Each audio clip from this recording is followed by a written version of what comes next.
কিছুটা ভয় আর কিছুটা সাহস নিয়েই সেদিন আমি ঢুকেছিলাম রান্নাঘরে রান্না করার জন্য। আর আমার কাছে মনে হয় যে কোনো অনুষ্ঠানের ফার্স্ট প্রায়োরিটি হচ্ছে রান্না। রান্নাটা বেস্ট হওয়া চাই। তাই দেখো ভয়ে ভয়েই রান্নাটা করছিলাম। এদিকে দেখতে পাচ্ছ মাংসের জন্য আলু ভেজে নিচ্ছিলাম আর প্রত্যেকটা মশলা আমি রেডি করে রেখেছিলাম। আর ১ কিলো মাংসতে কতটুকুনি মশলা লাগে সেই হিসেবে আমি ৫.৫ কিলো মাংসের মশলা রেডি করেছিলাম। আর তারপরে আমি পারছিলাম না লাস্টের দিকে নাড়তে, তখন মা এসে অনেকটাই হেল্প করে দিয়েছিল, মানে নাড়াতে অনেকটাই হেল্প করে দিয়েছিল। আর যেহেতু মাকে পায়েসটা করতে হয়, জন্মদিনের পায়েসটা, তাই মা কী করেছিল, পায়েসের যে প্রথমে যে গোবিন্দভোগ চালটা দিতে হয় সেটা মা এসে দিয়ে দিয়েছিল, বাকিটা আমি সামলে নিয়েছিলাম।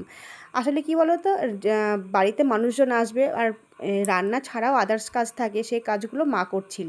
যাই হোক, এই যে দেখতে পাচ্ছ এখানে করে রান্নাটা আমার কমপ্লিট হয়ে গেছিলো আর সবাই তৃপ্তি করে খেয়েছি, এটাই যেন আমার কাছে সবথেকে বড় পাওয়া।